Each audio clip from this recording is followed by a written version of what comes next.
열왕기상 18장 41절로 46절까지 우리 다 찾으셨으면 우리 같이 한 목소리로 말씀드리도록 하겠습니다. 엘리야가 아합에게 이르되 올라가서 먹고 마시소서. 큰 빗소리가 있나이다. 아합이 먹고 마시러 올라가니라. 엘리야가 갈멜산 꼭대기로 올라가서 땅에 꿇어 엎드려 그의 얼굴을 무릎 사이에 넣고 그의 사환에게 이르되 올라가 바다 쪽을 바라보라. 그가 올라가 바라보고 말하되 아무것도 없나이다. 이르되 7번까지 다시 가라. 7번째 이르러서는 그가 말하되 바다에서 사람의 손만한 작은 구름이 일어나나이다. 이르되 올라가 아합에게 말하기를 비에 맡기지 아니하도록 마차를 갖추고 내려가소서 하라 하니라. 조금 후에 구름과 바람이 일어나서 하늘이 캄캄해지며 큰 비가 내리는지라. 아합이 마차를 타고 이스라엘로 가니 여호와의 능력이 엘리야에게 임하매 그가 허리를 붕이고 이스라엘로 들어가는 곳까지 아합 앞에서 달려갔더라. 아멘.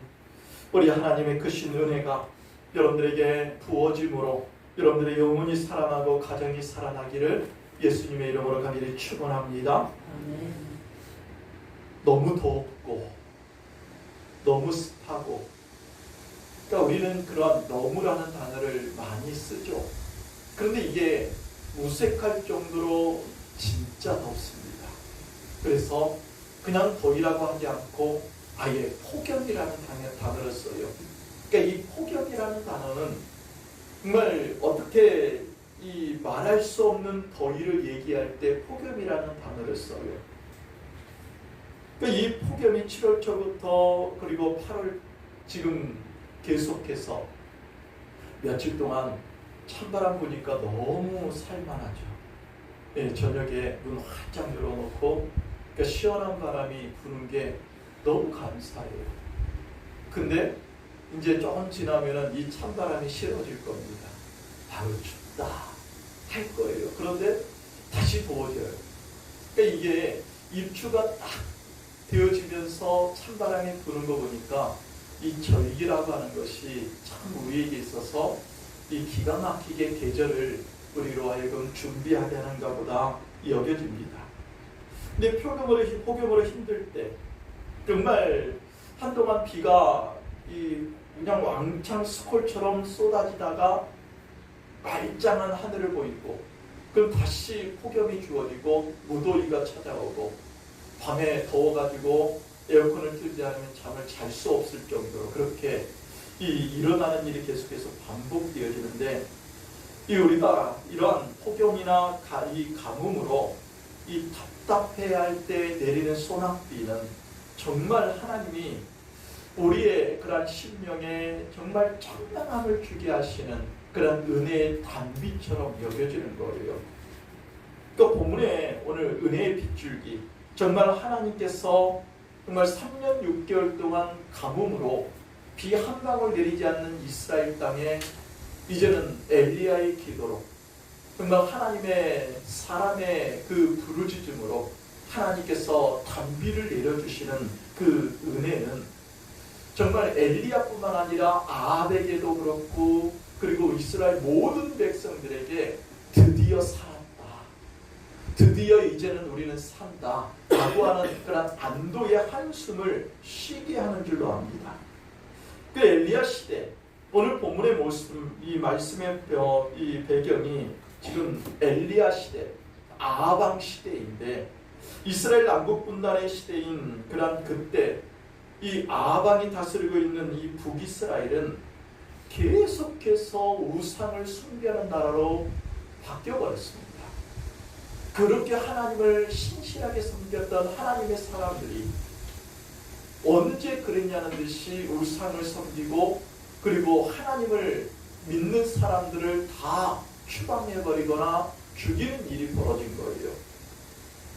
그런데 그러한 북이스라엘의 시기 중에서 가장 악랄하고 가장 이 폭정이 심했던 왕이 아방이에요.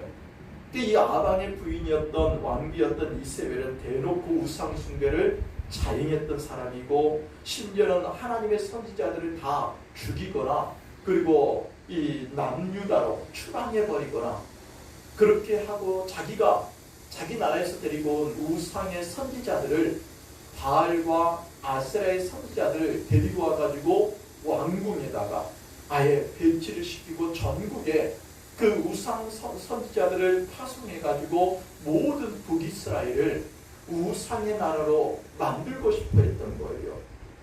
그래서 첫날부터 하나님께서 진노하시는데, 그 아방 때 3년 6개월 동안 이제는 엘리야로 인하여서 엘리야가 다시 서른하기 전까지는 이 가뭄이 그치지 않을 것이다 라고 하나님께서는 엘리야에게 말씀하시는 거예요. 그런 가운데 하나님께서 엘리야를 이제는 아방에게 보냅니다.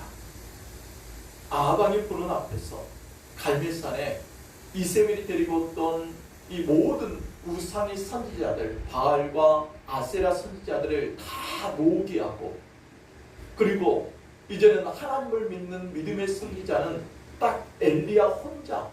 그래서 이 갈멜산에서 바알신의 선지자 450명, 그들과 그리고 하나님을 섬기는 선지자 엘리야 혼자 싸우는 거예요. 하늘에서 불을 내리는 이가 참신이다, 진짜다라고 하는 그런 갈멜산의 그런 대결이 시작되어집니다. 오늘 본문은 그 이후에 이제는 갈멜산에서 하나님께서 불을 내리셔서 그 자리에 있던 모든 그런 바알과 아세라 선지자 450명을 이 엘리야가 이스라엘 백성들과 합세해서 저 기손 시냇가에까지 끌고 가가지고 그곳에서 다 죽입니다. 그리고 난 이후에 아방에게 이제는 당신은 여기서 있을 필요가 없다. 당신이 편한 데 가서 먹고 마셔라. 얼마나 아방이 두려웠을까요? 얼마나 아방이 떨렸을까요? 자기 보는 눈앞에서 자기 부인이 데리고 온 이 바알과 아세라 선지자 450명을 다 쳐 죽였으니까 얼마나 긴장이 됐겠어요. 그런데 이 엘리야가 그 아방에게 이제는 당신은 가서 먹고 마셔라 하니까 얼른 도망치고 싶었을 거예요. 그런데 먹고 마시라고 했지 내려가라고는 하지 않았어요. 그러니까 이 아방은 자기의 이 허기짐, 그리고 자기 군대에 있는 곳까지 얼른 가가지고 이제 쉬는 거예요. 그 사이에 뭐합니까? 엘리야는 다시 갈멜산 꼭대기로 올라가는 거예요. 갈멜산은 그렇게 해발 고도가 높지 않습니다. 그러니까 그 주변에 있는 산들 중에서 가장 높은 산이긴 해요. 이 갈멜산 꼭대기에서 어디를 보고 기도하냐면은 지중해, 이 바다를 보고 기도하는 거예요. 왜냐하면은 이스라엘 그 기후가 이제는 봄과 그리고 여름 그리고 가을, 겨울이 나눠진 게 아니라 우기철과 그리고 건기철로 나눠지는 거예요. 그래서 우리나라식으로 얘기하면 봄, 가을을 기점으로 해가지고 이 여름에 해당되어지는 계절은 우기철이고, 이렇게 겨울에 해당되는 그런 그 계절은 건기철이에요. 그렇다고 해서 비가 이 우기철에 지금 우리나라처럼 계속해서 오느냐, 그것도 아니에요. 고작 한 두세 번, 한 번 쑥 훑고 지나가는 소나기처럼 쑥 지나가고 한 번이 끝나는 거예요. 계속 오는 것도 아니에요. 그리고 그것이 한 두어 번, 두세 번 딱 지나가고 나면은 우기가 끝난 거예요. 그리고 건기철에는 비 한 방울 내리지 않는 거예요. 근데 3년 6개월 동안 그렇게라도 오는 비가 한 번도 안 왔으니까 농사를 지을 수가 없는 거예요. 그때 이 엘리야가 바다를 향해서 이제는 기도합니다. 그리고 그 바다를 향해서 몇 번 기도합니까? 우리가 성경에서 보면은 이 엘리야가 몇 번 기도했는지 우리에게 보여줘요. 그래서 43절에 보면은 아무것도 없나이다 이르되 몇 번까지 다시 가라? 7번까지 다시 가라. 기도를 몇 번 했다라는 거예요? 7번은 했다라는 거예요. 7번을 했다라는 것은 이스라엘 사람들은 우리나라처럼 의미가 부여되어지는 숫자가 있어요. 여러분들 제일 좋아하는 숫자가 뭡니까? 7. 왜 좋아해요? 네? 애누리 숫자? 행운의 숫자. 네, 죄송합니다. 가는 귀가 먹어서. 행운의 숫자. 왜 행운의 숫자죠? 7이? 생각 안 해봤죠? 그냥 대대로 사람들이 7 하면은 행운의 숫자. 빠찡고 빡 땡기면은 숫자가 몇 번이 떠야 돼요? 7번이 떠야 돼요. 그러니까 행운의 숫자예요. 예, 의미가 있는 게 아니라. 그런데 왜 7이 행운의 숫자이고 축복의 숫자냐면 이스라엘 사람들은 7을 완전수라고 여겼어요. 6은 인간의 숫자. 그래서 6째 날 이스라엘 사람들은 뭐합니까? 안식일을 지키는 거예요. 6째 날 저녁부터. 언제까지요? 7째 날 저녁 때까지. 그러니까 가장 좋은 날이 언제예요? 6째 날이에요? 7째 날이에요? 7째 날이에요. 가장 온전하게 쉬는 날이거든요. 왜냐하면 저녁 때부터 잠자고 일어나서부터 시작하는 것이 잠자면서 하루가 시작되는 이스라엘 백성들이지만 7째 날 활동하니까. 그러니까 이스라엘 사람들은 7을 완전수 하나님의 숫자로 여겼어요. 왜 그렇습니까? 창세기 하나님께서 세상을 창조하실 때 6째 날까지 일하시고 7째 날 하나님께서 쉬셔. 그럼 하나님의 날, 주님의 날이기 때문에 이스라엘 사람들은 7은 완전한 수, 하나님의 수, 하나님께서 우리에게 주신 축복의 날. 그러니까 7은 축복의 숫자. 그렇게 여기는 거예요. 그러니까 7번까지 다시 가라는 것은 완전하게 기도했다는 거예요. 언제까지? 하나님의 역사가 이루어질 때까지. 기도 응답은 언제까지 해야 된다고요? 언제까지?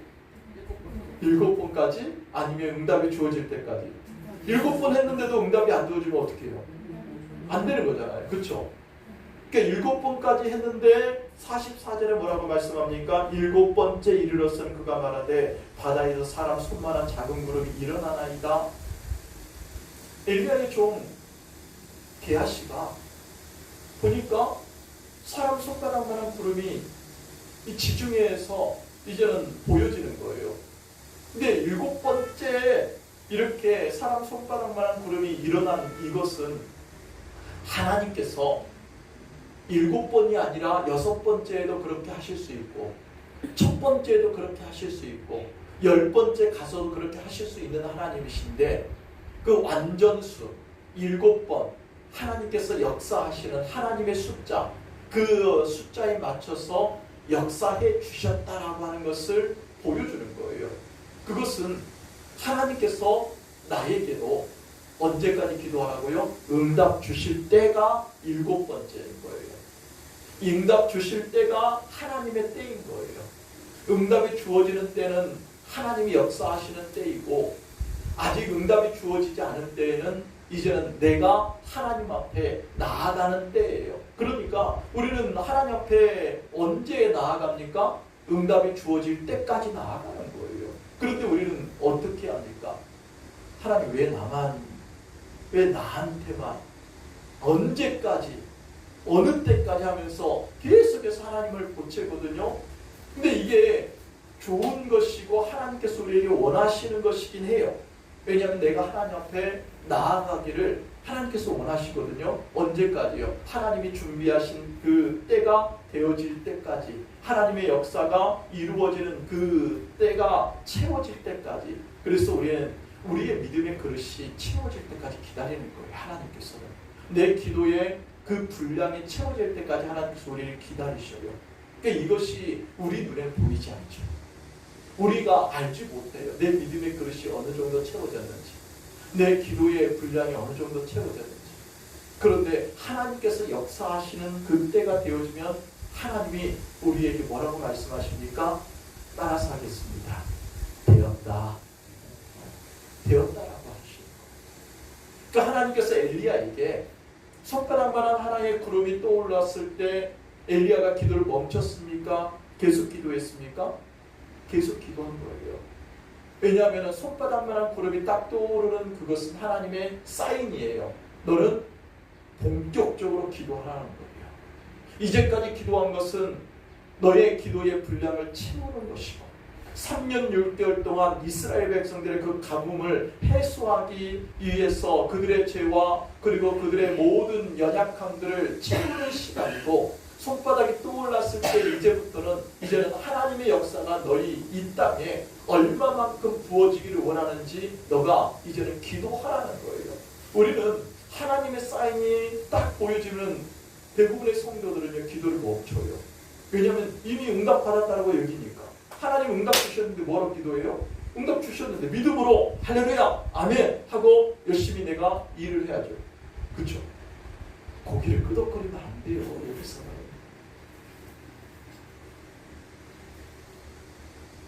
우리는요 우리가 하나님 앞에 나아가는 모습이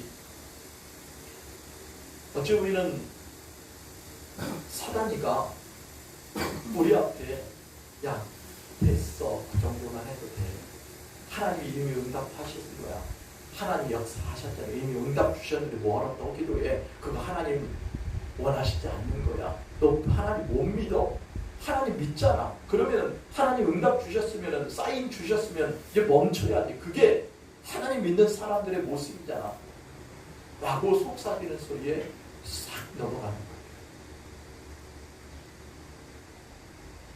우리는 언제까지 기도해야 되냐면요 비가 쏟아지기 전까지 아니요 비가 쏟아질 때까지 기도합니다. 이게 엘리야를 통해서 하나님께서 우리에게 주시는 거예요. 그러니까 우리의 은혜, 우리의 심령에 강한 심령, 우리의 메마른 심령에 우리의 삶에, 우리의 가정에, 우리의 자녀들에게 내가 정말 기도해야 되는 그 기도 제목에 하나님께서 은혜의 단비가 정말 역사되어질 때까지 우리의 기도가 멈추지 않으면 안 돼요. 그러니까 하나님께서는 내가 언제까지 기도할 것인지 정해 놓으셨습니다. 손바닥만한 구름이 떠오를 때까지 기도해야 됩니까? 아니면 빗줄기가 정말 들려질 때까지 기도해야 됩니까? 아니면 빗줄기가 쏟아질 때까지 기도해야 됩니까? 쏟아질 때까지 해야 돼요.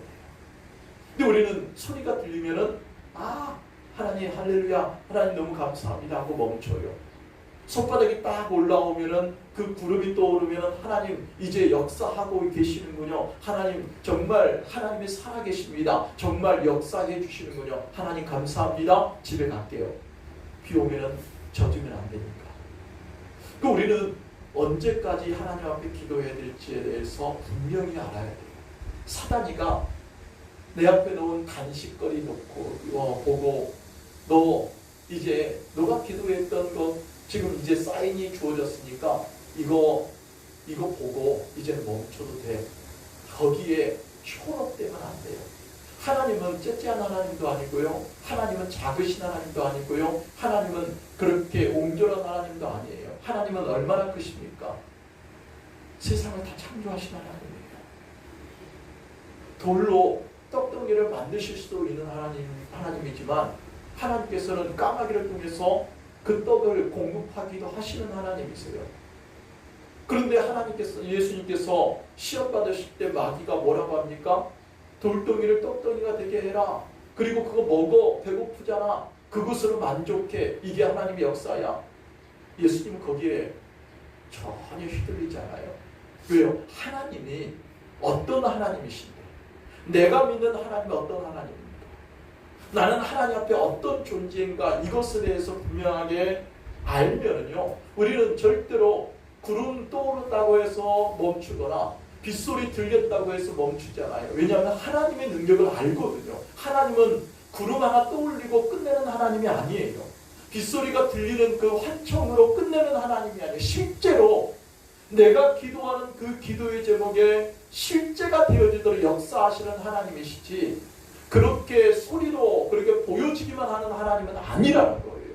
그래서 우리는 하나님께서 우리에게 역사해 주실 때까지 내가 하나님의 성령의 은혜를 구하고 내가 하나님의 놀라운 그런 성령의 담비를 구하고 내 삶의 그런 가정의 그리고 자녀들의 문제를 구하고 그리고 나의 심령의 그런 하나님의 은혜를 구할 때에는 하나님께서 내가 구하는 것이 이루어질 때까지 실제가 되어질 때까지 여러분들의 기도가 멈추지 않기를 예수님의 이름으로 축복합니다. 아멘. 하나님께서는 우리에게 그걸 원하시는 거예요. 근데 이스라엘 백성들의 정말 모습은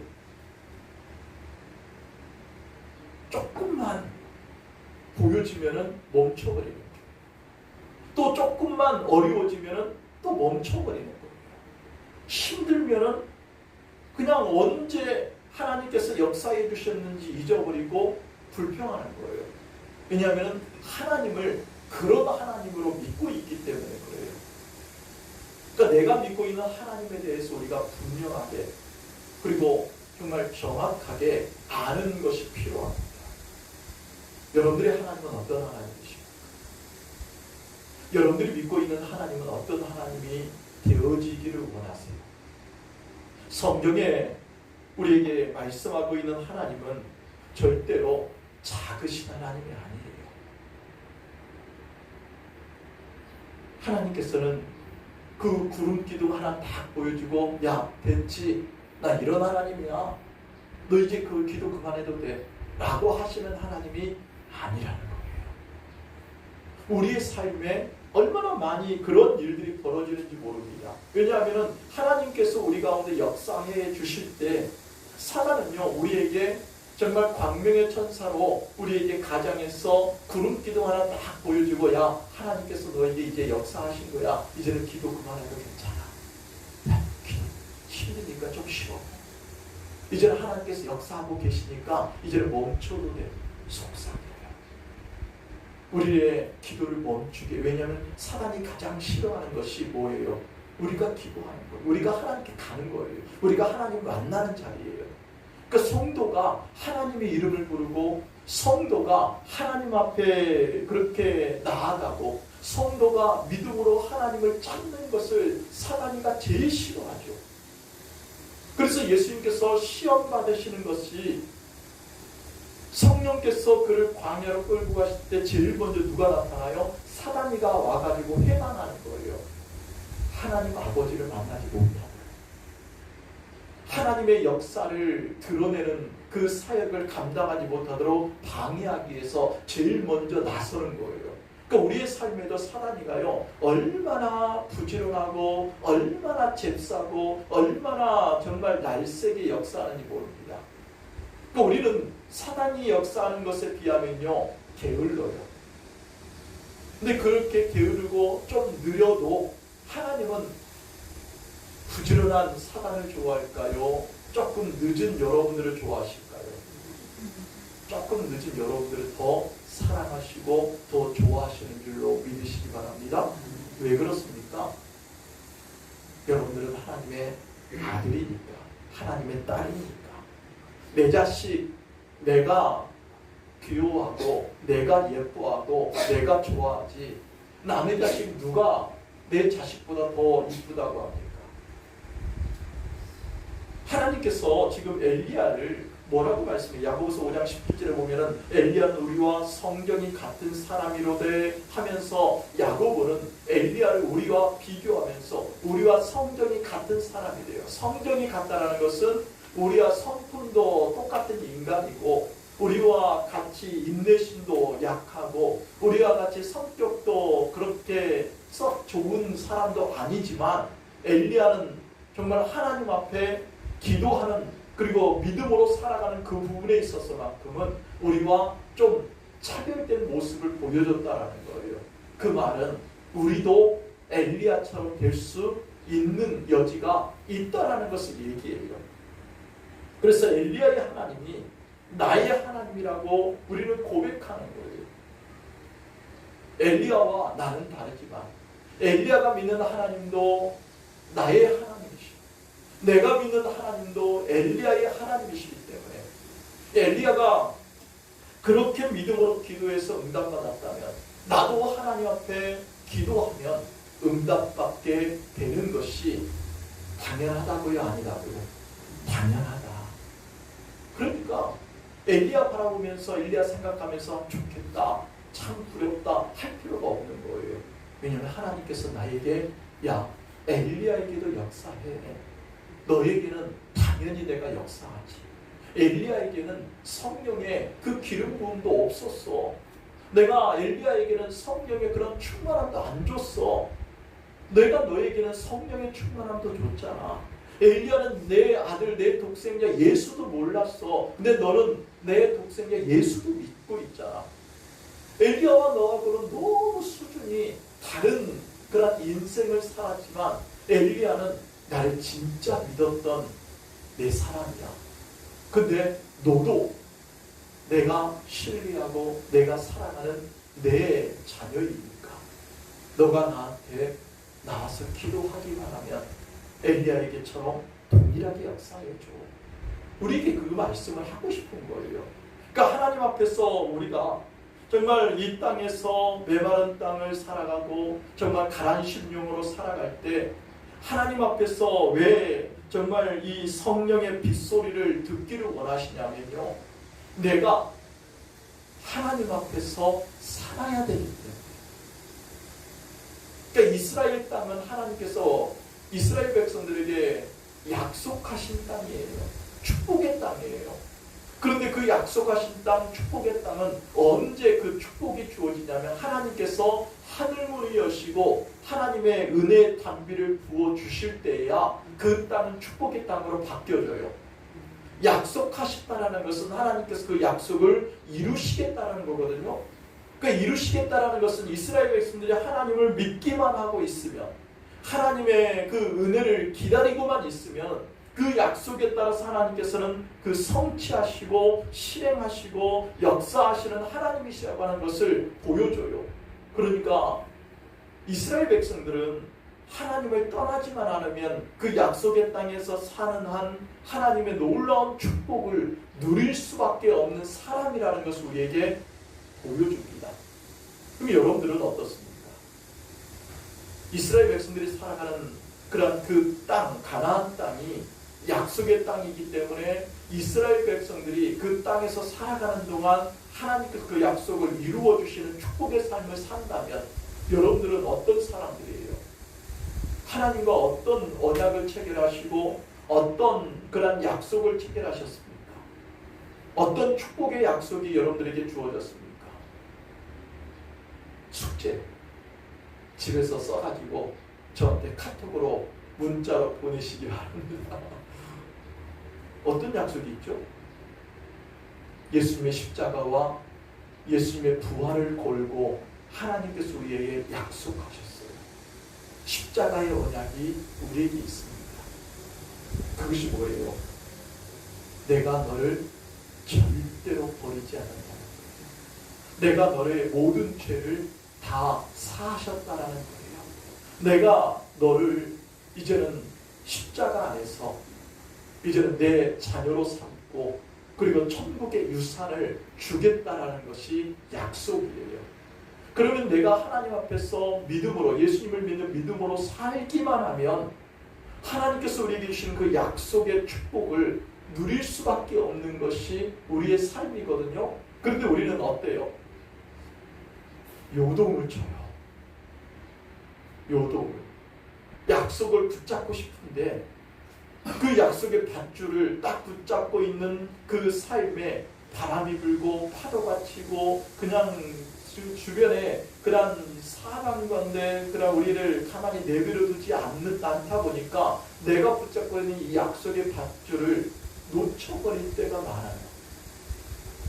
붙잡고 있는데도 제대로 붙잡고 있는지, 이게 진짜 약속인지 아닌지, 지금 내가 지금 제대로 하고 있는지 의심이 되어지는 거예요. 그러니까 힘든 거예요. 그런데 끝까지 성경에서 뭐라고 말씀해요? 끝까지 견디는 자는 견딘다라고 얘기해요. 그러니까 믿음은요, 견디는 거예요. 버티는 거예요.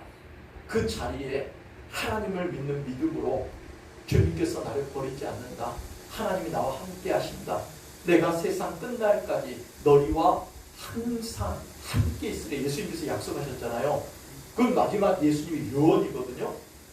그 유언의 말씀은 절대로 예수님께서는 이루신다라는 거예요. 그 유언의 말씀을 내가 붙잡고 버티는 거예요. 예수님 항상 함께 하신다고 약속하셨죠. 저 그거 믿고 버팁니다. 하나님께서 십자가 붙들고 의지하기만 하면, 떠나지만 않으면 하나님께서 나를 구원하신다고 하셨잖아요. 하나님 자녀로 살게 하신다며요. 천국의 유산을 주신다며요. 예수님 안에서의 모든 축복을 누리게 하신다며요. 저 그거 믿고 버팁니다. 이거예요. 버티는 거예요. 두 발 딱 땅에다가 박고, 그리고 정말 마음의 심지를 굳게 하고, 그리고 주님 의지하면서 버티는 거예요. 힘들고 때로는 짜증나고 때로는 정말 어려운 그런 상황 속에서 주변에 얼마나 많은 파도와 그리고 그 바람이 나를 휘몰아치는지 모릅니다. 그래서 피가 날 때도 있어요. 속으로 울죠. 그런데도 버티는 거예요. 왜? 하나님의 약속에 밧줄이 나에게 붙들려 있으니까. 하나님께서 나를 그 밧줄로 끌어당겨서라도 나를 붙들어 주시고 견고하게 세우실 거니까. 그 약속이 이루어지는 성취의 삶을 하게 하실 거니까. 그 하나님께서는 우리에게 이 성령의 빗줄기를 우리에게 주시기를 원해요. 그 빗줄기가 소리만 들리는 게 아니라, 그 손바닥만한 것이 보여지는 것이 아니라, 이제는 나의 삶에 이제는 내릴 때까지 하나님 앞에 끝까지 여러분들의 그 기도의 자리를 버텨낼 수 있기를 주님의 이름으로 축복합니다. 엘리야는요, 산 꼭대기까지 올라갔어요. 갈멜산 꼭대기까지 올라가서 하나님의 그 은혜의 약속의 그 빗줄기를 받고 싶은 거예요. 보고 싶은 게 아니에요. 듣기만 하고 싶은 게 아니에요. 내가 직접 그 빗줄기를 맞으면서 3년 반 동안 한 번도 맞아보지 않은 그 빗줄기를 정말 최초로 처음 제일 먼저 그 빗줄기를 맞으면서 하나님의 그 축복을 누리고, 그리고 나서 그 은혜의 그런 충만한 가운데서 오늘 말씀처럼 구름과 바람이 일어났어. 하늘이 캄캄해지며 큰 비가 내리는지라 아합이 마차를 타고 이스라엘로 가니 46절에 보니까 이렇게 말씀하고 있습니다. 같이 읽겠습니다. 여호와의 능력이 엘리야에게 임하매 그가 허리를 동이고 이스라엘로 돌아가는 곳까지 아합 앞에서 달려갔다. 아합이 달려갔다라는 거예요? 마차 타고 갔다라는 거예요? 아합은요, 살 띠룩띠룩 찐 왕이에요. 아합은 뛸 수 없어요. 마차 타고 내려가는 거예요. 그런데 그 갈멜산에서부터 이스라엘에 들어가는 곳까지 마차를 타고, 내리막길이니까 얼마나 마차가 빠르겠어요. 그 내리막길을 내려가는데 이 엘리야는 허리를 동이고 어떤 여호와의 능력으로, 하나님의 능력으로, 하나님의 힘으로 마차 앞에서 뛰는 거예요. 그러니까 하나님의 은혜가 임하고 하나님의 축복이 임하고 하나님이 함께 하시고 하나님께서 붙들어 주시면요, 하나님의 사람들이 결코 비실비실하거나 연약한 모습이 없습니다. 하나님께서 그를 붙잡아 주시는 것을 내가 누리지 못할 때가 많으니까, 계속해서 휘둘리니까 힘이 없는 거예요. 하나님의 능력이 여러분들 가운데 부어지기를 예수님 이름으로 축원합니다. 그러니까 성령의 이 빗줄기가 여러분들에게 내려야 돼요. 그 빗줄기를 맞아야 돼요. 엘리야는 어느 때까지 이 갈멜산에서 내려가지 않았어요? 빗줄기 맞을 때까지요. 빗줄기가 큰 비로 변할 때까지. 그리고 빗줄기가 변하자마자, 내리자마자 이 엘리야는 아합 왕이 가는 그 길을 앞질러서 가는 거예요. 하나님께서는 여러분들의 모든 삶과 여러분들이 가야 될 길을 아시는 하나님이심을 믿습니다. 그렇기 때문에 여러분들이 정말 주님 의지하고 주님 붙잡고 끝까지 정말 여러분들의 그런 7번까지라도 기도하시면서 응답을 받는다면 여러분들이 가는 그 길이 하나님의 능력으로 가는 길이 되어지고 여러분들이 살아가는 삶이 하나님의 능력으로 살아가는 삶이 되어질 줄로 믿습니다. 그것을 나 혼자만 그렇게 누리는 것이 아니라 아합이 보게끔, 아합이 그 마차 앞에서 뛰고 달려가고 있는 엘리야를 보면서 정말 기겁할 정도로 저 엘리야는 건들면 안 되겠구나, 저 엘리야와 엮이면 안 되겠구나, 내가 저 엘리야는 절대로 엘리야의 이응자도 부르지 않을 것이다, 단단히 각오하고 아마 왕궁으로 갔을 거예요. 그럴 정도로 하나님의 능력으로 이 엘리야를 붙들어 주시는 것처럼 여러분들에게도 하나님께서 하나님의 능력으로 붙들어 주셔서 성령의 빗줄기를 여러분들이 듣기만 하는 것이 아니라 그 구름을 보기만 하는 것이 아니라 여러분들이 그것을 비를 맞으면서 하나님의 놀라운 은혜와 그런 성령의 충만함과 말씀의 그 부유함과 권능과 그리고 성령의 이 단비를 여러분들이 누리며 살아가는 하나님의 사람으로 살아갈 수 있기를 예수님의 이름으로 간절히 축원합니다. 기도하시겠습니다. 살아계신 하나님 아버지, 성령의 빗소리가 우리의 삶을 살리고 영혼을 살리는 줄로 믿습니다. 엘리야가 7번까지 기도하면서 하나님의 능력으로 하나님의 살아계심을 이 땅에 실현하고 성취하고 그렇게 나타낸 것처럼 우리 성도들의 그 기도가 우리 성도들의 믿음으로 말미암아 하나님의 살아계심이 이 땅에 나타나기를 원합니다. 하나님의 살아계심이 보여지기를 원합니다. 하나님 아버지, 구름의 그런 모습만 보여지는 것이 아니라 그 빗소리가 귀로만 들려지는 것이 아니라 눈으로 이제는 나타나고 내 몸으로 그것을 체득하고 그것을 하나님 누리며 이 세상 가운데 하나님의 살아계심을 드러내는 하나님의 축복의 통로, 은혜의 통로, 하나님의 살아계심의 통로가 우리 성도들을 통하여서 있게 하여 주시옵소서. 아버지 하나님, 우리 성도들이 하나님의 성령의 능력 가운데 살아갈 수 있도록 하나님 부어 주시옵소서. 여호와의 능력으로 아합 앞에서 그렇게 달렸던 모습처럼 우리 성도들도 하나님 아버지 세상 가운데 하나님의 능력으로 살게 하여 주옵소서. 가족들 가운데 하나님의 능력으로 살아가는 것을 보여주게 하여 주시옵소서. 하나님의 살아계심을 나타내는 하나님의 축복의 통로, 약속의 사람으로 살게 하여 주실 것을 믿고 우리 구주 예수 그리스도 이름으로 기도드리옵나이다. 아멘.